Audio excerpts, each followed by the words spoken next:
Okay, I want to call on this gentleman right here. You want to give me mic? Thank you. My name is Hitisham, and I'm a Fulbright scholar here in the United States. Of course, I haven't read the book, but my observations are based on the presentation made by Christine.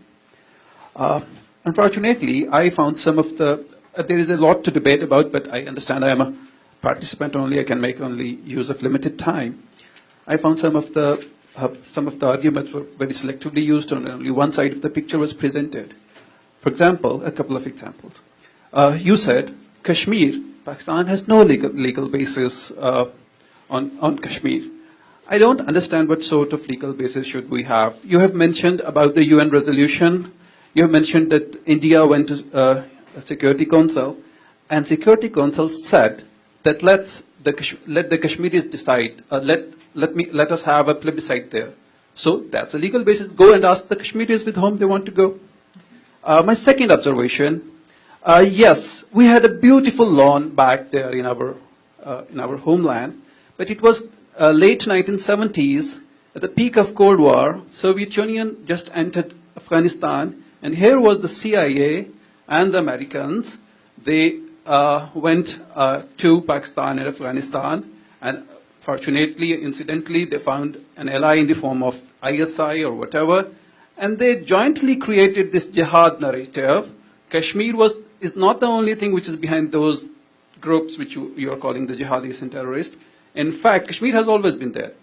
The jihadis, the rise of jihadis has been after the Soviet Union entered, and then CIA went there and worked with IRC, and the jihad narrative was brought, groups were made and fought with, and then the Soviets were pushed out.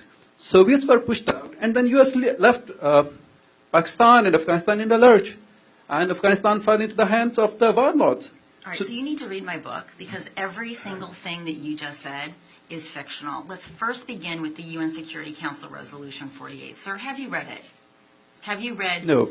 Okay, so the first thing I'm going to encourage you to do is go on to the UN Security Council's website and read that fabulous resolution that every Pakistani points to, but which not a single one has read. I also then want you to take the actual version from the UN Security Council, and then I want you to compare that to the claims made by Pakistan's permanent representation to the UN. And you're going to understand your confusion, sir.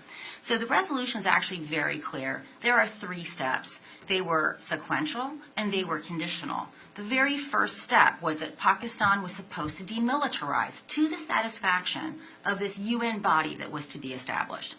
Then, conditional upon the UN being so satisfied with this demilitarization, India was also supposed to demilitarize with a presence being permitted to defend itself against Pakistani aggression.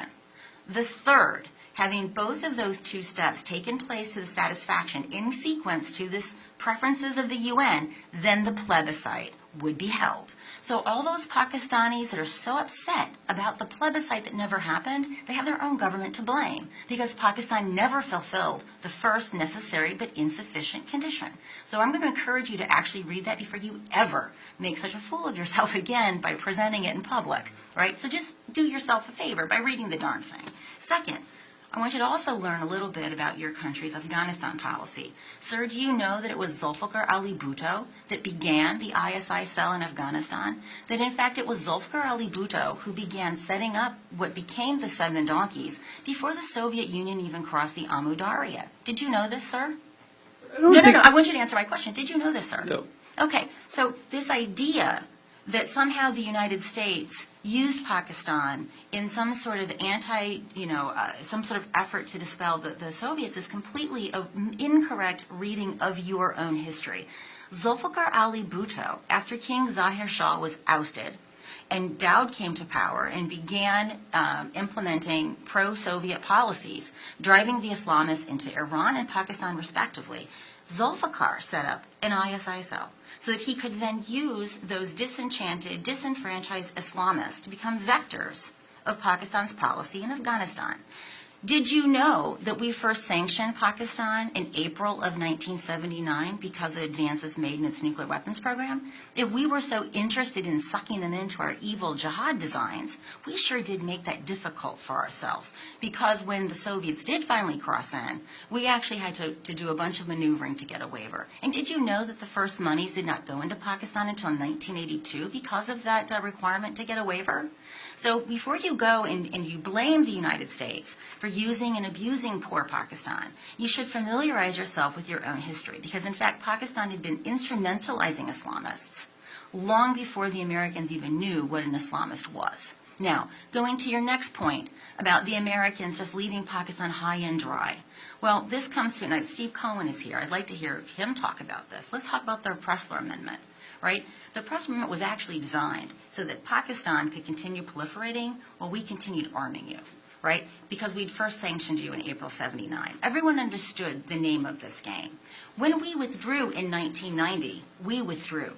Pakistan, however, continued mucking around with the Islamists. So this idea that the jihad today are the Taliban of today and Al-Qaeda, this is also a really grotesque and empirical error that I don't quite frankly expect from a Fulbright student. So I'm happy to have more exchanges with you, but I think you should read my book, because everything that you said is a highly stylized retelling that you get from Pakistani media in your curriculum.